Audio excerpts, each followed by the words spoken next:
Well, now there are different kinds of strings also when it comes to your G string. Now some like a wound G string. On your G string to be wound, you'll see it's actually got a winding over it. And some people like it without a winding. Personally myself, for acoustic guitar, I like one with a winding on it because it gives me just such a nice, beautiful sound when I'm playing chords. And that's basically what you do mostly on acoustic is chord, and have a sing-along, different things like that.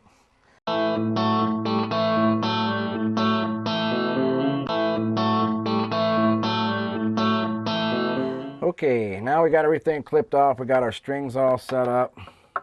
This particular guitar here, it has electronics in it, which is going to allow me to plug it in to tune it. Now you want to get a good 440 tuning on it if that's your preference. You can always tune down if you want. We like to tune 440. I'm using a Matrix 4 tuner here. This is my live tuner actually. This allows me to stomp it, and it actually mutes the sound going to the amp so nobody hears it but me. Sometimes that can even be bad.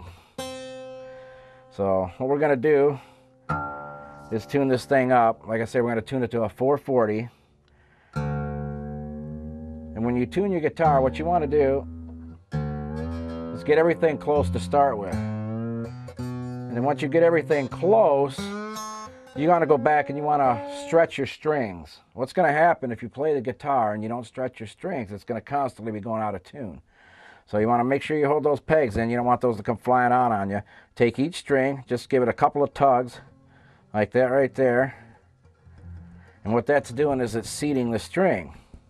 And you go back and tune her up again. And I find if you do that just a couple times, now don't pull on it enough to break it, just enough to stretch it a little bit.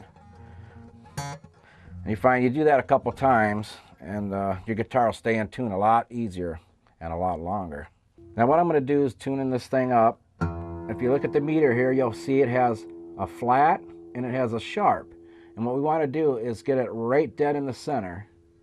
And we want to mark out our E string. We're hitting our E string first. Then you can hit it open like this, and you can see it lights up. You get a pretty good reading. Or you can do what we call a chime or a harmonics and hit it at the 12th fret here.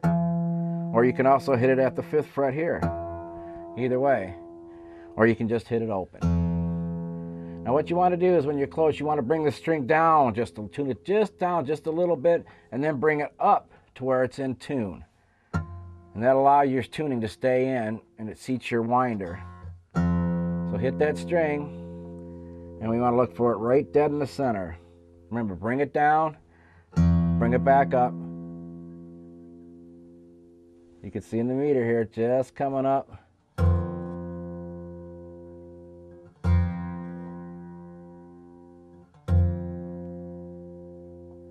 And there it is. Now we're going to go ahead and tune the rest of it up, and then we'll get to playing something. Okay, well, we got our guitar all strung up, as you can hear. We got her in tune. You can hear what a difference new strings make.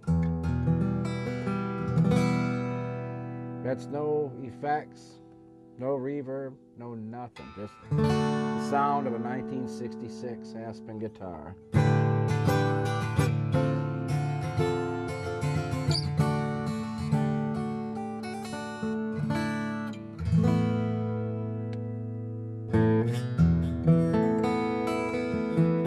Now I don't really use a pick on acoustic. I prefer using my fingernails. If you let your fingernails grow a little bit, it allows you to pick more strings without always looking for a guitar pick. Plus you can get very many different sounds too. If I want a higher sound, I can get it, but if I want a rich sound, I can get that too. Well, just because we're talking acoustic doesn't mean that you necessarily have to just strum chords. There's a lot of stuff that is undoubtedly sounding good on the acoustic. There's a little number perhaps by Led Zeppelin that you remember.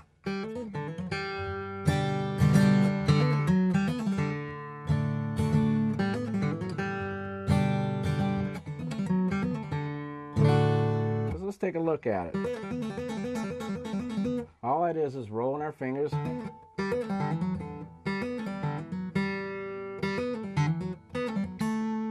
It's all rolling the fingers and doing those pull-offs that I showed you earlier. So if you've done your exercises, you should be able to do this.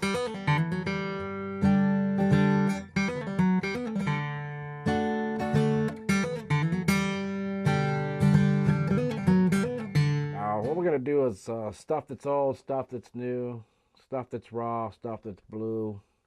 Speaking of blue, how about a little blues, huh?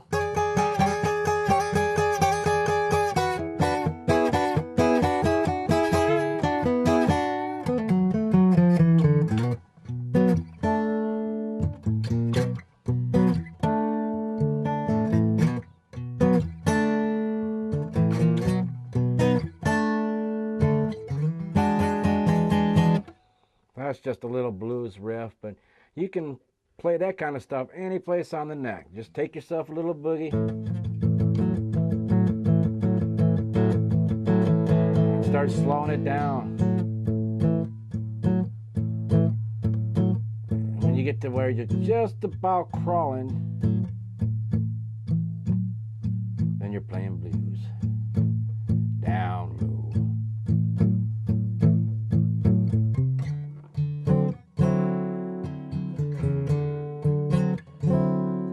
Don't you love that chord?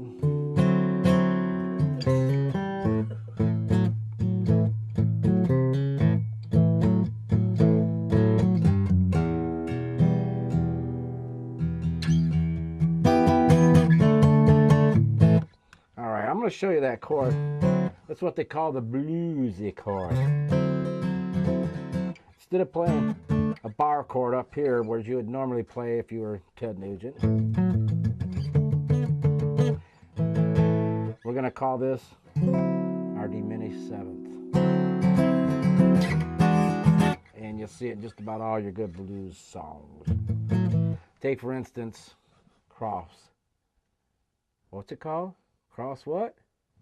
The only blues song that there is, Crossroads.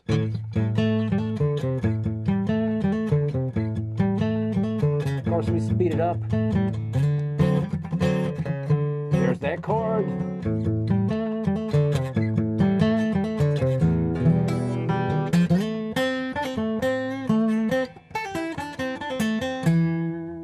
Note the chord. It says blues. Now, a lot of blues players also like those sevenths and those minors. See how pretty that is?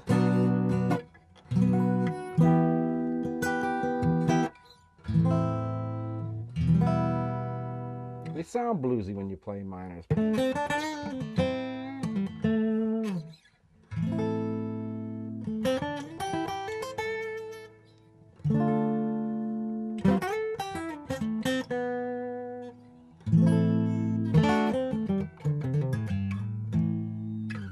You can see how much prettier it is when you play in minors. So let's talk about minors. What is a minor? A minor is a chord where you take the major chord, right, and you just diminish that note.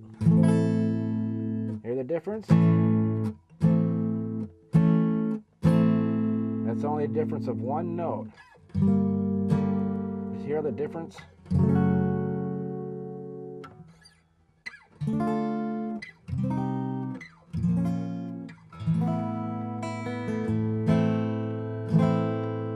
So that's an A minor compared to an A.